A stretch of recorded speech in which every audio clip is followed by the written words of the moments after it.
Hello, this is wmpyr here with another review.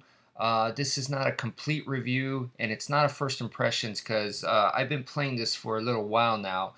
But it's not a complete review because I haven't beaten the game yet. I'm at about 30% complete.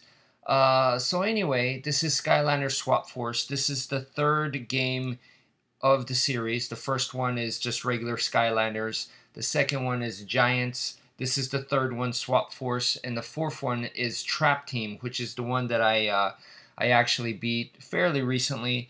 So I've been playing Swap Force, and Swap Force is maybe the one that gets a lot of criticism. It's the one that people kind of tend to, out of the four, they like the least. Yeah, I can definitely understand some of the criticisms that people have with Swap Force. But at the end of the day, it still feels like a regular Skylanders type game. Like they didn't do anything super wild and crazy to the point where it's like it doesn't feel like a Skylanders game. You know what I mean? When you compare it side by side with the other games, then yeah, this is probably not going to be your favorite. But if you don't do that, then this is still another Skylanders game, and it feels like it. So it feels solid, in my opinion. Now, out of the four, once again, if you compare it side by side, I wouldn't recommend this one. Also because the main feature of the game is this, Swap Force. You kind of don't need the game to do that feature. I was doing it when I was playing Trap Team. All you need are the figures, and if you have enough of these figures, then you could swap them and then play Trap Team. So Trap Team is a better game. I recommend that, and you could still use the Swap Force guys there, so you're still getting the Swap Force experience, so to speak. So anyway, like I said, I've been playing this one, and who have I been using? All right, so at first I started pretty much with this one right here, Hex. This is Hex from Skylander Giants because the bottom you can see is orange. All of the Giants, the bottom is orange. And Hex is, as you can see, is pretty much a sorceress, a goth girl. Very, very cool. And she's holding a crystal ball with a skull inside. I don't know how well you could see that. And there's other skulls floating around her. There's two more, and they have skulls in there too. And also, she's standing on the typical undead type bottom where it does have a glow-in-the-dark skull. So, anyway, Hex is really cool.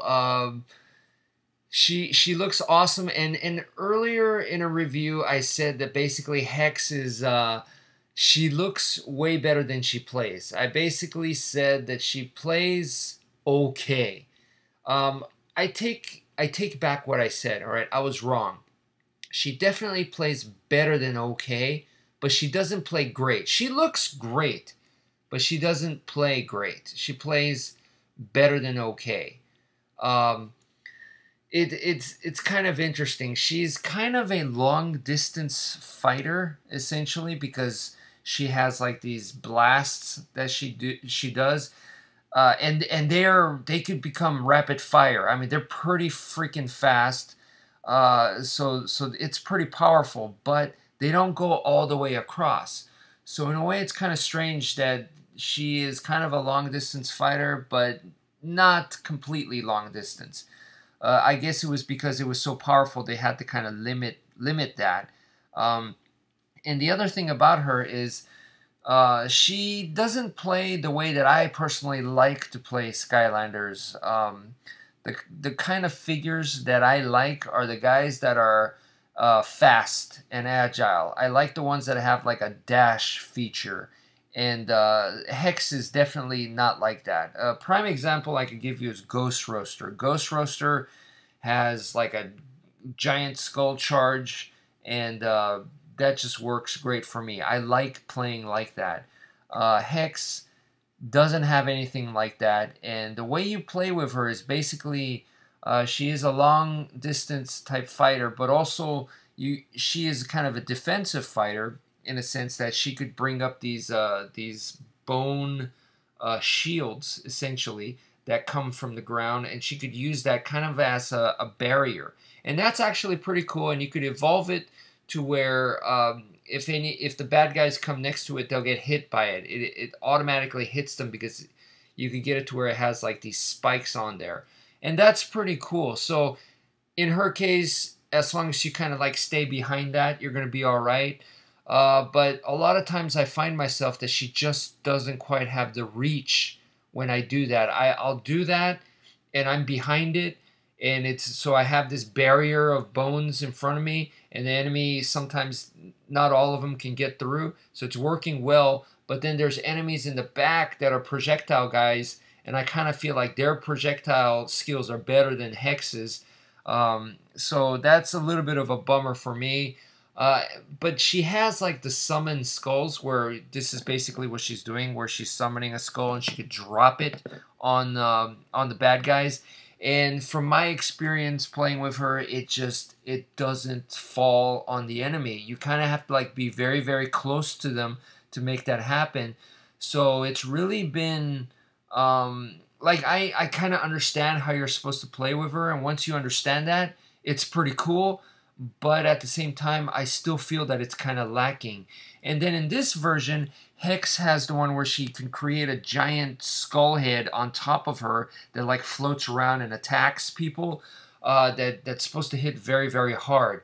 The problem with that one is, okay, it takes a long time to charge it, and then second is you kind of have to be very, very close to your enemy to use it. So I kind of find myself, it's just an awkward situation. By the time I charge it and by the time I go up to the enemy, it kind of disappears, and it just doesn't quite work out. So, you know, I'm not complaining about Hex. I'm just saying that, you know, this is why I said she's okay at first. But then because if you kind of figure out how to use her, the strategy does make sense. It does make sense.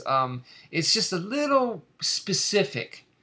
She does have to play kind of pretty specific. So anyway, that's it for now. Thank you for watching, and take care, folks.